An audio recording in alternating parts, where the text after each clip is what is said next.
History in the making, folks. Chapter 236 spoilers of Jujutsu Kaisen have just dropped, and we're diving headfirst into the heart of it all. Brace yourselves for the smile of the unstoppable, the grin of the one who defines strength, Gojo and Sukuna. He's not just a king of curses, but the master of all eras in the world of Jujutsu, the most powerful sorcerer ever. That smile comes with these chilling words. Good job, Satoru Gojo. I will never forget you. As I woke up this morning and dug into the spoilers, I'll be honest with you, it's been a while since I felt this kind of sorrow reading a manga, not since the end of Attack on Titan. It's that deep impact that I haven't experienced since my all-time favorite story concluded. Now, let's kick things off with Gojo and Geto, two familiar faces reuniting, looking just as they did back in 2007 during the Star Plasma Vessel incident. Geto greets Gojo with a curt, "Hey," his trademark bluntness intact, remarking how everything's been nothing short of terrible. The situation even has them both pounding. But what's intriguing here is that when Gojo told his students, "When you die, you'll be alone," it turns out it's not a flashback, but rather a glimpse into the afterlife. It's a meeting with those who played significant roles in Gojo's life, like a pre-death hallucination. Geto questions the significance of it all, but for Gojo, it holds immense importance. Moving on, the conversation shifts to Shoko's survival, bringing relief to Gojo. But then, Geto inquires about Gojo and Sukuna, the Cursed King.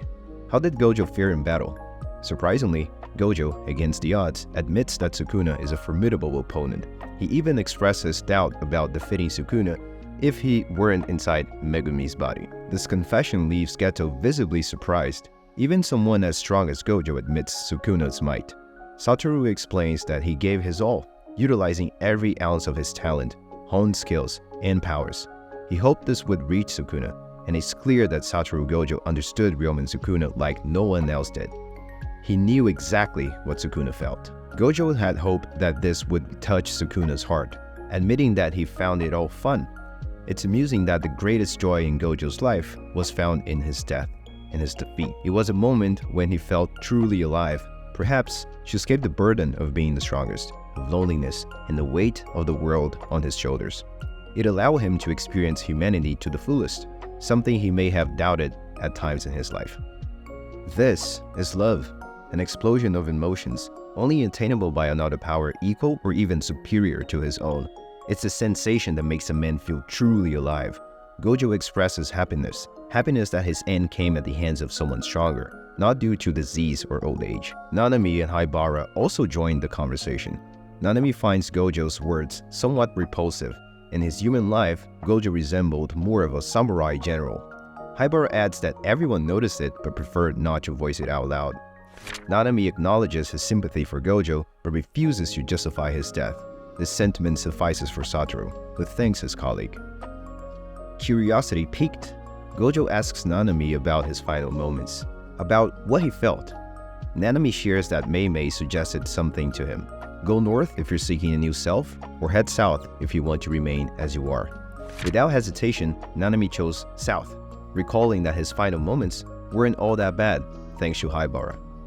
With Nanami speaking, the tone and the information shared, it appears that this isn't just a hallucination in Gojo's mind. Perhaps, in the world of Jujutsu Kaisen, there's a place where everyone can reunite after death, where true happiness can be found. It's something I want to believe in. And there they all are. Gojo, Geto, Principal Yaga, Nanami, Haibara, Riko Amanai, and even Kuroi. Even if the afterlife, Gojo and Geto continue to tease Principal Yaga, creating a beautiful scene. There are also two crucial confirmations here, previously undisclosed. First, it's confirmed that Kuroi did indeed die during the Star Plasma Vessel incident.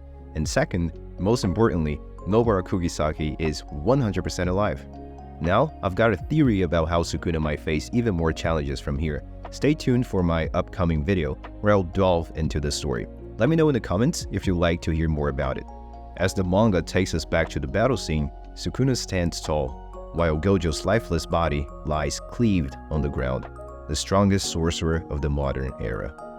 Sukuna begins to explain what transpired. He describes how Mahoraga gradually adapts to attacks over time, becoming faster with each assault. Sukuna reveals that he had hoped Mahoraga could bypass Gojo's infinity, and the Shikigami was the first to fully adapt to this ability. the first to neutralize the infinity. Gojo met his end standing, a feat achieved only by the mightiest of beings, joining an elite group that includes Yamamoto Genryusai Shigekuni from Bleach and Whitebeard from One Piece. And this concludes the journey of a remarkable man, one who had been granted everything, who lived a life seemingly devoid of purpose, yet ultimately found precisely what he sought and fulfilled his destiny.